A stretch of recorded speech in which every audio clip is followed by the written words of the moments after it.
Jadi teman-teman di sini nanti kita belajar untuk nulis jurnal ya. Jadi sekalian kita nanti eh, apa namanya nulisnya di sini. Jadi di teman-teman sambil ngezoom ini sambil nulis gitu ya. Terus nanti setelah nulis itu setiap selesai di akhir apa namanya Zoom sekitar 10 sampai 15 menit itu presentasi dari hasil tulisan. Jadi kita untuk ini silakan dibuka dulu deh untuk ininya Afifa ya, silakan dibuka Afifa.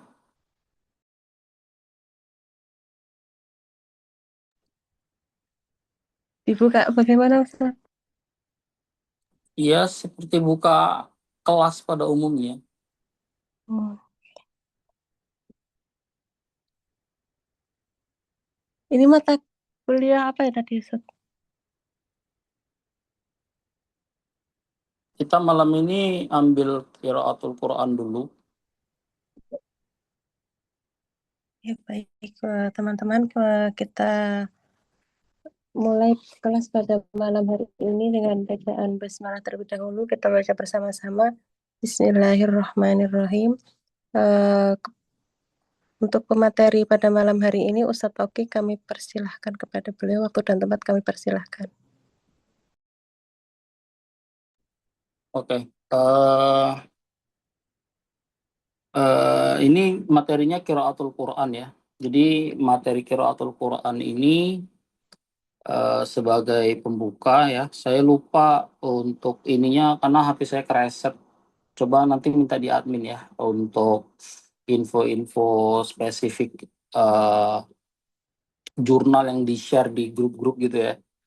Itu banyak banget yang di-share di grup. Juga sudah dipublikasi juga ya rata-rata. Buka aja di ini kita ya, Zenodo-nya.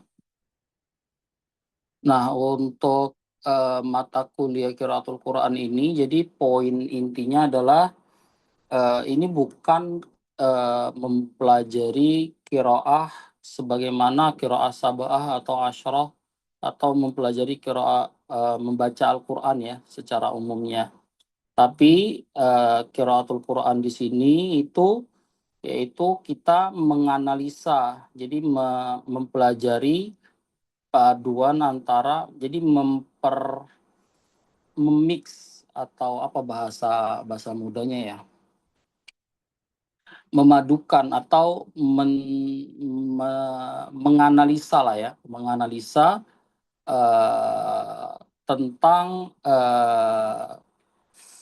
kesesuaian ilmu pendidikan karena kita di prodi PAI ya, Pendidikan Agama Islam, dengan kesesuaiannya dengan qiraatul Quran, yaitu maksudnya sejauh mana qiraatul Quran itu mampu mendorong ilmu pendidikan kayak gitu ya. Nah, dengan ini anak kirim contoh dari ada admin nggak ya? Oh ini ada template jurnalnya nih. Ini template jurnal bukan. Nah, ini contoh dari template jurnal kita ya. Templatenya saya share.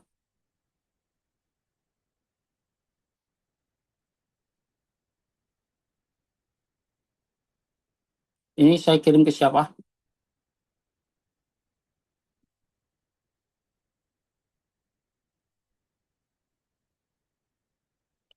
Saya kirim ke Afifa ya. Afifa tolong di-share juga ke teman-temannya. Baik Ustaz. Mana nih Afifa, Afifa, Afifa. Mana nama Afifa? Ya Allah jauh banget. Coba dong chat aneh Afifa.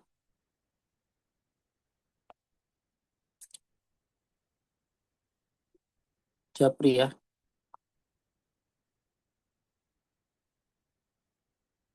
Sudah Ustadz.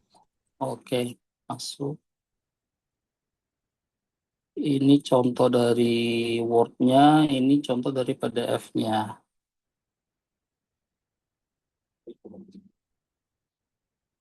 Nah, ini contoh kepenulisannya, dia pakai Imrat. Intinya pendahuluan.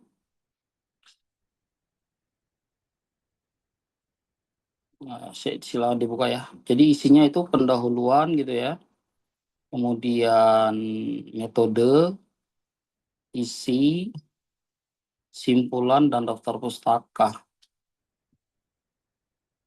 Hasil pembahasan, simpulan, dan daftar pustaka. Ada 5 standar ya untuk penulisan jurnalnya ya. Yaitu dari...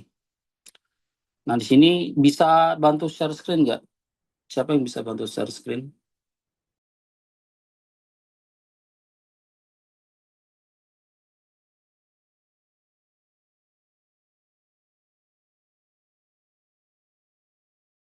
Ada yang bisa bantu share screen?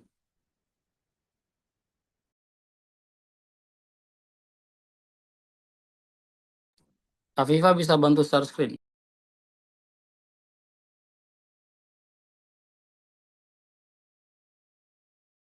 Baik Ustadz.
Sudah. Bisa.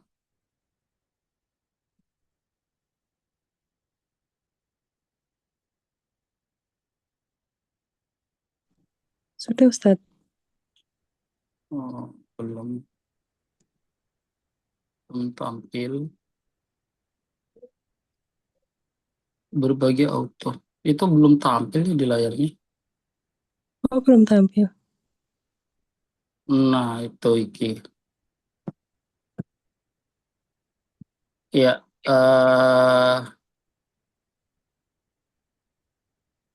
ya bagus. Nah, ini contoh dari ini bukanya dari apa? Oh, ini Word ya, ya nggak apa-apa itu agak ini dikit. Nah, ini contoh, ini jurnal aneh ya.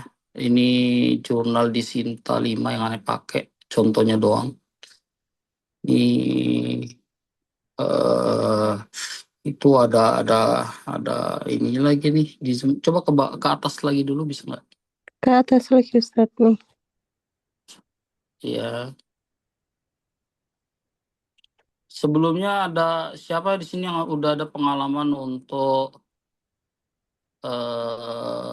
apa namanya nulis? Coba ada berapa orang di sini? Ada 21 orang, rame ya. Jadi di sini juga ini rata-rata yang semester, oh iya ini semester 6 ya. Yang semester 6 sama semester 7. Kita ini udah mau wisuda nih, ya Allah. Kerjaan gua tambah banyak, tambah banyak. Belum selesai satu, udah yang lain. Iya, coba rata-rata di sini teman-teman. Coba dong tulis di komen. Khususnya ini Afifa sama siapa kemarin yang mengajukan? Berapa orang kemarin? Lupa nih. 2 orang Ustadz sama Nala. Siapa ya? Iya. Udah pernah ada pengalaman nulis belum? Belum pernah Ustadz. Sama sekali belum pernah nulis ya? Belum pernah. Iya, bagus. Nggak apa-apa. Kita sama-sama belajar nulis ya. Nah, balik lagi ke jurnalnya, hilang lagi jurnalnya. Kamunya jangan kemana-mana, mantap-mantap aja.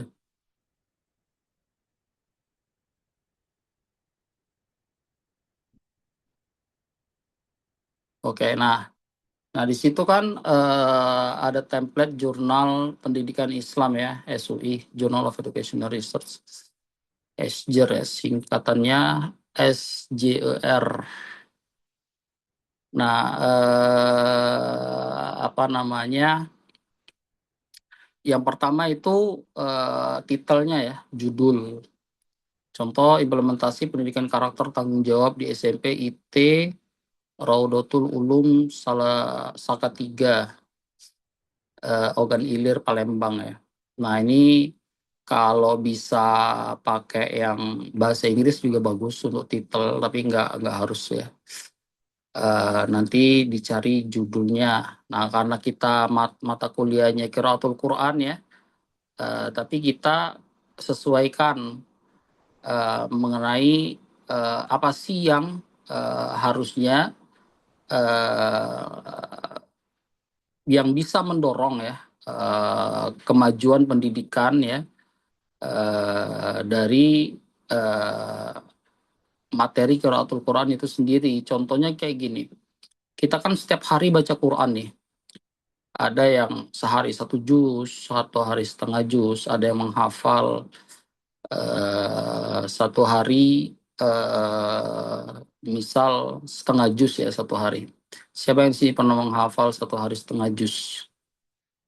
Ada yang pernah 1 juz ya, sehari sejuz. Siapa yang pernah menghafal sehari sejuz? Ada yang pernah?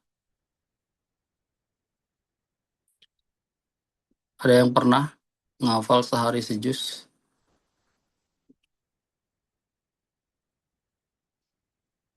Nggak ada. Waktu mondok, iya sama. Aneh juga. Mentok 1 lembar. Jangan dimentokin. Aneh bulan Ramadan kalau nggak salah. Hari ke-20. Aneh sayangnya nggak sampai 30 itu gara-gara apa ya waktu itu ya? Gara-gara apa ya?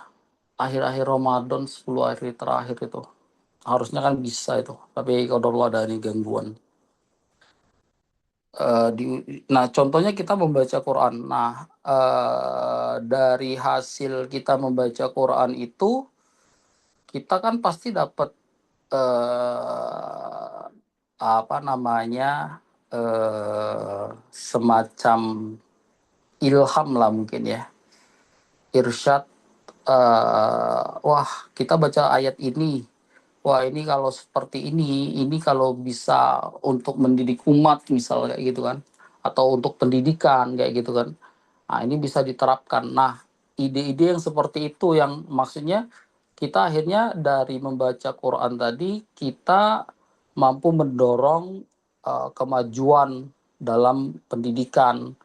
Sebenarnya ini nggak jauh beda dengan mata kuliah inovasi ya, kurikulum PAI, tapi ini lebih spesifik kita membedah, menganalisa secara eh, apa namanya spesifik ya dan komprehensif mengenai bagaimana sih Qiraatul Quran itu bisa mendorong pendidikan dan bagaimana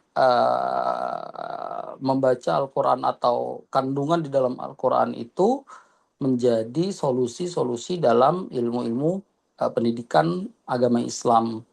Nah, hal-hal yang seperti itu yang ingin kita keluarkan sehingga kita menulis jurnal dari hasil bacaan kita, baik kita membaca Qur'annya, membaca tafsirnya, mentadabbur, mempelajari tajwid dan tahsinnya, seperti apa sih hasilnya yang kita baca tadi, pagi tadi itu mampu mendorong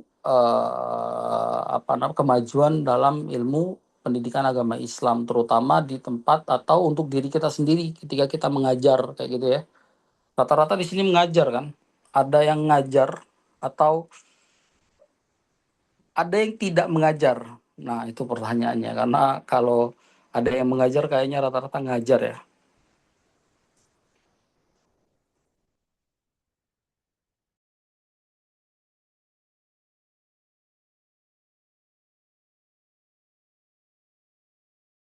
Ada yang tidak ngajar, ada yang tidak mengajar. Tat, siapa?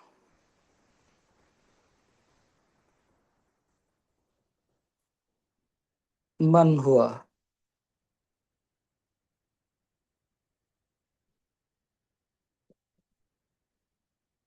Aldi. Mumtaz. Kenapa? Apa kegiatan antum? Kenapa antum ngambil PAI kalau antum nggak ngajar?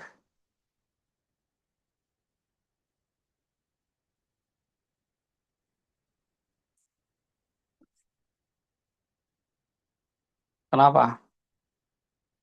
Anda masih lanjut kuliah? Oh iya ya. Oke, bagus. Berarti antum sama si Abdurrahman ya? Antum kenal nggak sama Abdurrahman? Abdurrahman apa Abdurrahim ya? Nama dia lupa nih. Karena ini rata-rata nggak jauh-jauh banget circle-nya. Ini ke situ, ke sini, ke situ, ke sini lagi, ke situ lagi. Orang-orangnya itu aja gitu.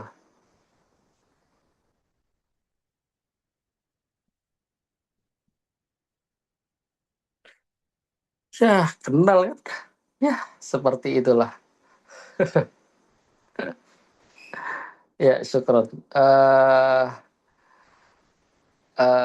Apa tadi ya? Kita sampai mana tadi? Jadi lupa nih.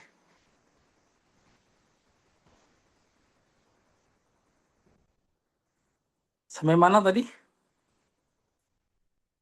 Oh, ini membaca Quran ya. Membaca Quran terus kita mencari. Nah, dalam hal ini sebenarnya kan kita tuh punya keyakinan ya. Kaum muslimin itu punya keyakinan bahwasanya Al-Quran itu kan sumber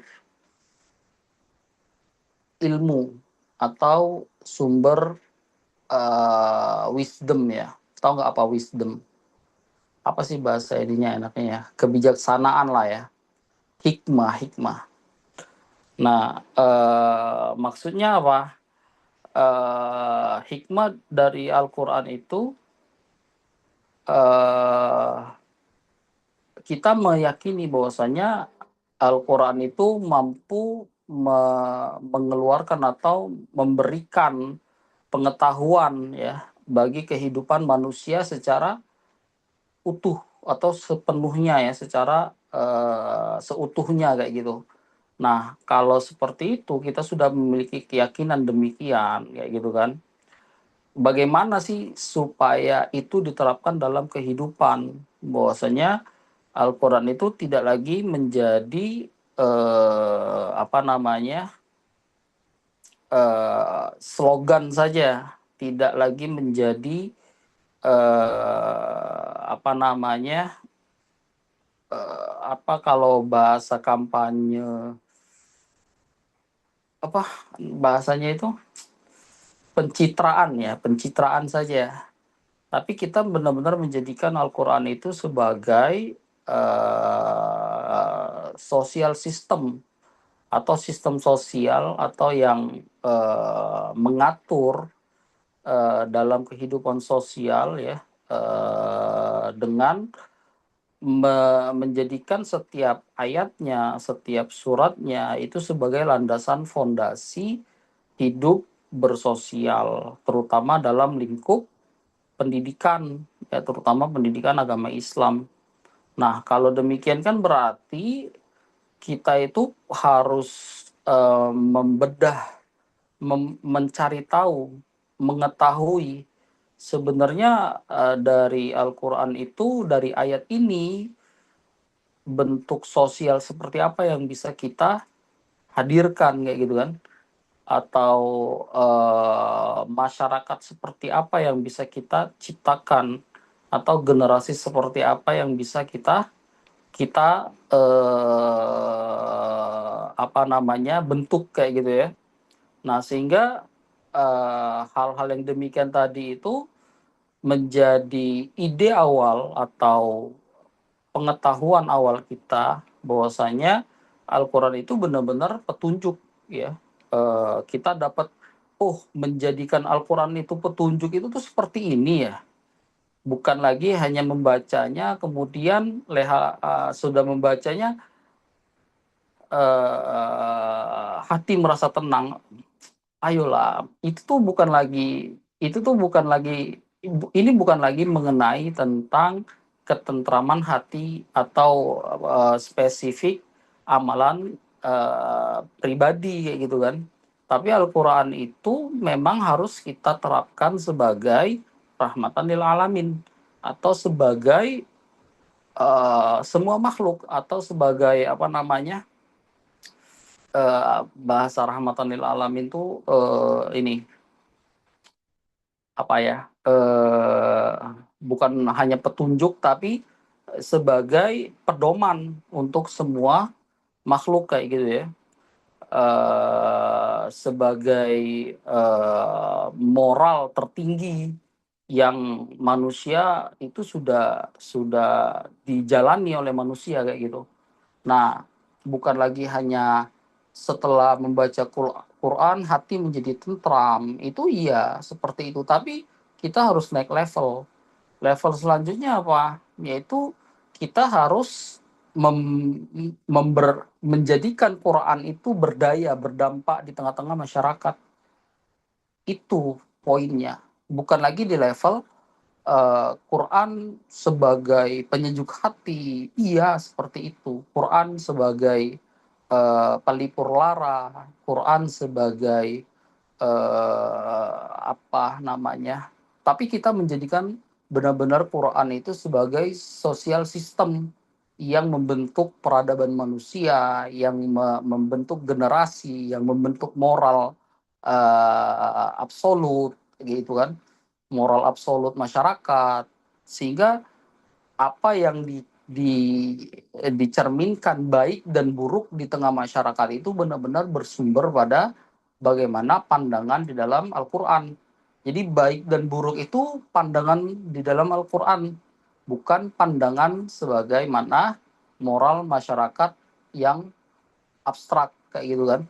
Tapi benar-benar di bawah petunjuk bagaimana sih Al-Quran memandang sesuatu itu baik, bagaimana Quran itu memandang sesuatu buruk. Gimana ayatnya? Siapa yang hafal?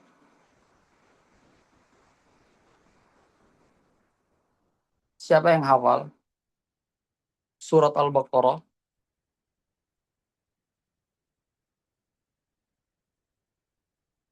Ayo,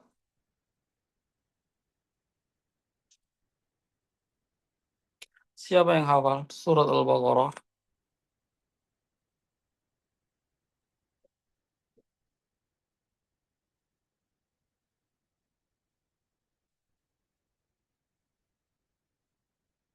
Ada yang hafal? Lah, Afifahnya keluar. Ada yang hafal? Sesuatu yang baik dan yang buruk. Mungkin hal itu baik, tapi ternyata itu buruk buat kalian. Gimana عسى أن ayatnya? تكرهوا شيئا وهو خير Asa لكم antakun. وعسى أن تحبوا شيئا وهو شر لكم Nah, wa asa antuhibbu syai'an wa huwa شر لكم. syarrul lakum. Mumtaz, barakallahu fik. Iya, bahwasanya pandangan Quran kan seperti itu. Terus maksudnya apa? Sesuatu yang baik, sesuatu yang buruk, yaitu ketergesa-gesaan. yaitu ketergesa-gesaan dalam menyikapi sesuatu, ya. Itu poinnya adalah ketergesa-gesaan. Jangan kita itu nah, yang seperti itu kan kita akhirnya dapat insight nih, ketika kita coba kita padukan dalam ilmu pendidikan misal. Kita mendapati misal informasi, bahwasanya sebagian prodi atau eh, jurusan ya dalam kuliah atau universitas itu akan dihapuskan karena tidak dibutuhkan lagi oleh industri. Kan itu kemarin terjadilah huru-hara seperti itu kan ya. Seperti ini jangan termasuk adalah PAI yang akan dihapuskan ya. Kalau Anda sih dukung kayak gitu kan. Kalau Anda tuh termasuk mata pelajaran agama di sekolah itu akan dihapuskan. Aneh sih dukung. Kalau aneh sih bener-bener dukung kayak gitu kan. Kenapa? Ya karena pandangannya itu sebagai teknokrat pemerintah atau cara cara melihat pemerintah untuk melihat keberlanjutan itu bukan seperti masyarakat awam pada umumnya. Kenapa saya setuju? Ya karena di situ ada hitung-hitungannya, ada langkahnya. Jadi jangan tergesa-gesa dalam menyikapi. Maksudnya seperti itu. Kita bisa jadi misal tidak suka, misal mata pelajaran agama sekarang semakin sedikit kayak gitu kan. Bahkan justru ide dasarnya aneh setuju banget. Seharusnya memang pelajaran agama itu bukan lagi dipelajari di sekolah, tapi sudah menjadi sudah melekat dalam kehidupan siswa kayak gitu kan. Sehingga dia tidak lagi dipelajari sebagai kurikulum sekolah, tapi sudah menjadi karakter dan prinsip utama yang dimiliki oleh seorang siswa. Maksudnya mereka harusnya sejak SD itu sudah punya bekal, telah memahami fikih sholat, misal sudah memahami zakat, nah itu seperti apa? Bagaimana caranya yang demikian? Itu kan akhirnya kita harus keluar dari zona nyaman. Selama ini kan kita nih nyaman-nyaman aja. Kayak eh, ya mata pelajaran agama itu ada nggak ada lah kayak gitu kan. Tapi kita ngerasa nyaman. Nggak ada yang benar-benar mau keluar. Misalnya contoh yang sering aneh bener-bener gem apa namanya dorong kayak gitu ya adalah bagaimana pondok-pondok yang sudah mencapai setengah atau sudah apa namanya sudah keluar dari zona zona bawah menuju zona tengah dan menuju zona atas kayak itu maksudnya eh, apa ya bahasa ininya ya kalau naik tingkat itu pondok yang sudah mandiri lah bahasanya, sudah cukup kuat ya secara pondasi, baik secara finansial ataupun baik secara pendidikan itu akhirnya terjun juga membantu dan mendorong bagaimana pendidikan agama di sekolah-sekolah umum dengan bekerja sama dengan membuat open open house misal. Jadi misal ada sekolah yang dekat tuh umum jaraknya 300 meter atau 500 meter lah dari pondok itu misal ya ada sekolah umum ya dia mengundang untuk khusus mata atau khusus pelajaran agama misal ya maka semua siswa yang ada di situ ya diperkenankan untuk belajar boleh kami yang belajar datang ke pondok atau sekolah menyediakan waktu khusus di luar jam contohnya jam ekskul misal jam tambahan di setelah pulang sekolah misal pulang jam 1. Nah, dari jam 1 sampai asar itu guru-guru yang ada di pondok ikut terjun untuk mengajarkan misal ya seperti itu dan itu akan lebih punya sinergi yang lebih terarah. Kenapa? Ya itu bentuk ekspansi secara tidak harus membuka lembaga kayak gitu. Kita bisa mengadakan hal-hal yang demikian.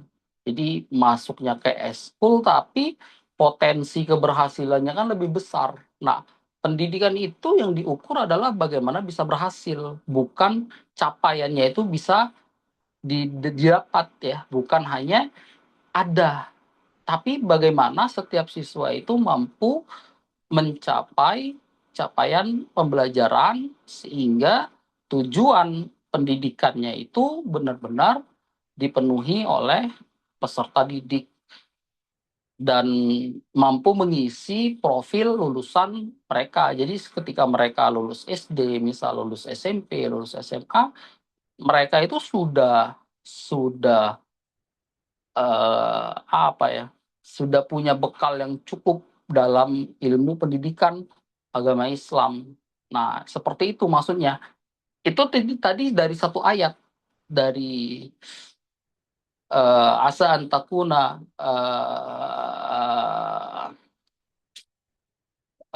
wasaan tuhibbu syai'an Anta wa huwa tarahu wa khairul lakum. antakrahu wa huwa Ay, khairul lakum wa asa anta tuhibbu syai'an wa huwa syarrul lakum. Itu kita dapat poin yang demikian tadi dengan melihat empire atau keadaan yang sekarang terjadi kayak gitu kan, sehingga itu loh maksudnya dari ilmu Al-Quran itu seperti itu. Maksudnya apa? Kita melihat lapangan, apa yang terjadi di lapangan dan bagaimana Al-Quran itu memberikan informasi kepada kita sehingga kita jadikan itu sistem sosial, sistem pendidikan. Jadi misal mata pelajaran agama dihapuskan dari sekolah umum ya nggak masalah. Tapi kita kan akhirnya keluar ide tadi. Nah, ide yang seperti ini tuh apakah pasti bisa dilakukan? Mungkin hari ini tidak. Tapi dengan kita mengajarkan pembaharuan, bukan mengajarkan tauhid yang maksudnya iya, itu penting, tapi untuk bermanfaat kepada orang lain juga itu diseimbangkan. Karena orang yang bertauhid adalah orang yang bermanfaat. Gak mungkin lah orang yang bertauhid tapi di RT-nya dia tidak dikenal. Itu kan aneh kayak gitu. Aneh itu tuh. Maksudnya dia bertauhid tapi di RT-nya dia tidak dikenal misal. Nah, hal-hal yang seperti itu akhirnya kita bisa eh, dorong bahwasanya pendidikan itu seperti itu, seperti itu. Nah, itu contoh ya dari qiraatul Quran tadi. Dan bagaimana kita bisa membuat itu sebagai jurnal? Ya akhirnya kita teliti kayak gitu kan. Dengan kasus empiris yang ada, contohnya tadi penghapusan mata atau jurusan atau ilmu pendidikan agama dari misal ya, ini contoh aja di jenjang sekolah menengah pertama misal ya. Nah, itu bisa diangkat menjadi ide awal untuk judul jurnal. Contohnya adalah misal akselerasi pendidikan agama Islam untuk sekolah menengah pertama dalam memberikan solusi mata pelajaran agama di sekolah umum misal. Nah, itu kan bisa jadi jurnal tuh. Kita gimana sih mengakselerasinya, mempercepatnya yang tadinya dengan ide-ide yang seperti ini tadi kan akhirnya wah ini menjadi penelitian sederhana yang kecil menjadi ide-ide satu orang dibaca oleh orang lain, dipresentasikan, orang lain akhirnya punya semangat yang sama, jadi 3 orang. Dari 3 orang tadi dia mengembangkan idenya, di sini ada kekurangan, ini ada kekurangan, ini bisa kita tambah di sini bagian ini. Jadi 5 orang, yang 5 orang tadi mulai meneliti lebih jauh lagi supaya apa? Ditulislah dalam jurnal yang lebih kuat kayak gitu kan, dalam penulisan dan penelitian yang lebih mumpuni. Kemudian dari 5 orang tadi bikin jurnal yang dia dipublikasi misal di Zenodo itu misal pertama sebagai repositori, kemudian di-up lagi menjadi misal di Sinta kayak gitu, Sinta 5, Sinta 4 misal. Karena ini didorong oleh dan banyak, ini kembangkan jadi 10 orang yang akhirnya membaca jurnal tadi, dibaca oleh orang-orang yang wah tertarik dengan idenya, ya diundang berbicara mengenai jurnalnya kayak gitu kan. Dia meneliti lagi, kemudian di-up lagi di jurnal yang lebih terakreditasi, misal contohnya misal ke Sinta 2 atau ke Scopus misal atau ke eh, jurnal internasional kayak gitu ya. Yang open access nggak apa-apa kayak gitu. Yang penting semakin orang membacanya, semakin orang dapat idenya, ya dari 2 orang, 5 orang, 10 bertambah lagi dibaca, diperkenalkan kepada pondok-pondok, ke sekolah-sekolah, dipelajari oleh mahasiswa-mahasiswa yang lain kayak gitu kan, mendapatkan insight baru, ide baru, bertambahlah orang-orang tadi. Ya itu waktunya tidak sebentar. Karena pendidikan seperti itu. Dampaknya itu selalu di atas 10 sampai 15 tahun. Seperti itu ya. Nah, ilmu qiraatul Quran itu sendiri ya contohnya eh, contoh dari ayat yang lain dan dalam perspektif atau contoh yang lain ya atau kasus yang lain. Ada yang bisa kasih contoh?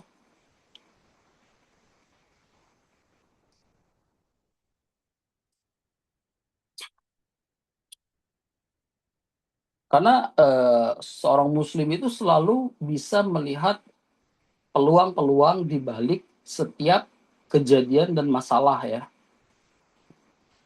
Jadi setiap apapun kasusnya, pastikan selalu ada keuntungan bagi orang-orang itu yang jujur di awalnya.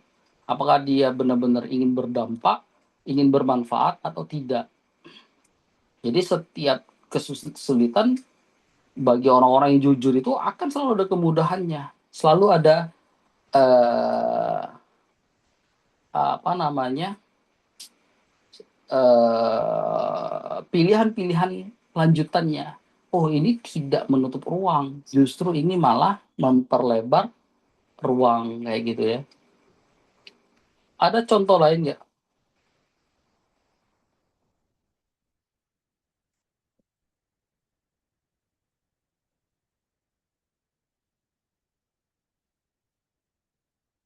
Ada yang punya contoh lain?